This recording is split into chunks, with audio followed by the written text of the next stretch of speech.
13 दिन की विचलित यात्रा पूरी करने के बाद आत्मा अब यमलोक की ओर बढ़ती है और वहां उसका पहला सामना होता है चित्रगुप्त से।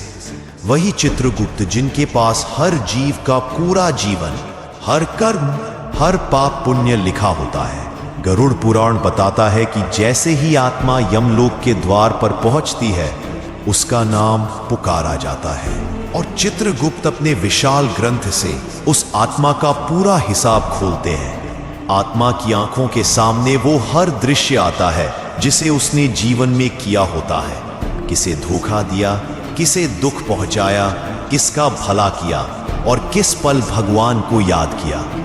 कोई भी बात छुपती नहीं, न मन की न कर्म की। चित्रगुप्त का लेखा जोखा इतना गहरा होता है कि आत्मा खुद अपनी सजा या इनाम समझ जाती है। यहीं से शुरू होता है न्याय और यमराज का फैसला। गरुड़ पुराण कहता है, कर्मणा जायते जंतुः कर्मणैव वर्धते नरः सुखम दुखम भयम क्षेमम कर्मणैवाभिपद्यते। अर्थात हर प्राणी अपने कर्मों से ही जन्म लेता है, कर्मों से ही बढ़ता है और सुख दुख, भय या मुक्ति भी उसे कर्मों से ही प्राप्त होती है। यमराज कठोर नहीं होते, वो न्याय के प्रतीक होते हैं। उनके निर्णय में केवल एक ही बात देखी जाती है, क्या इस आत्मा ने अपने जीवन में अपने कर्मों को समझा।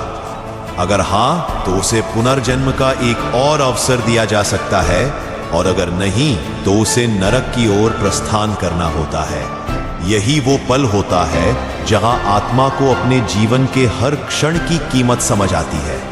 और अब अगले अध्याय में जानिए नरक की वो यात्रा जो केवल सुनी थी, पर अब आत्मा उसे स्वयं भोगेगी। जुड़ा पल बीत चुका है, अब आत्मा को जाना होता है उस रास्ते पर जिसे नरक की यात्रा कहा जाता है। ये वो रास्ता है जहां केवल चीखें होती है, पश्चाताप होता है और कर्मों का भयानक फल मिलता है। गरुड़ पुराण में वर्णन है कि यमदूत आत्मा को पकड़ कर ले जाते हैं एक अंधकारमय मार्ग से, जहां न दिन होता है न रात, केवल एक गंध, एक भय और अंतहीन पीड़ा का अनुभव। रास्ते में आत्मा को वो सब दिखाई देता है जो उसने कभी नहीं सोचा था।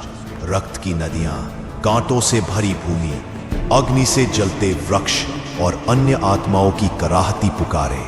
गरुड़ पुराण कहता है, यत्र शूलानि वृष्ट्यन्ति यत्र अग्निरिव प्रभा न मार्गम न नद्या केवलम दुखमात्रकम। यानी वो रास्ता ऐसा है जहां ऊपर से बरसियां बरसती है, चारों ओर धधकती आग होती है और हर कदम आत्मा को उसकी गलती का बोध कराता है। यह यात्रा 47 दिनों तक चल सकती है और हर दिन आत्मा को उसके पापों के अनुसार पीड़ा दी जाती है। कुछ आत्माएं विनती करती हैं, कुछ क्षमा मांगती हैं, पर वहां कोई सुनने वाला नहीं होता।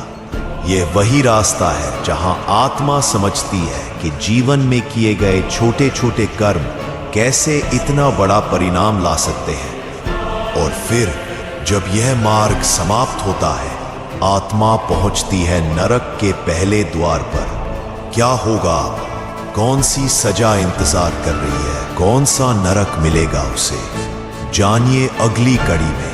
गरुड़ पुराण की इस रहस्यमयी यात्रा में आगे बढ़ने के लिए जुड़े रहिए और इस गूढ़ ज्ञान को औरों तक पहुंचाइए।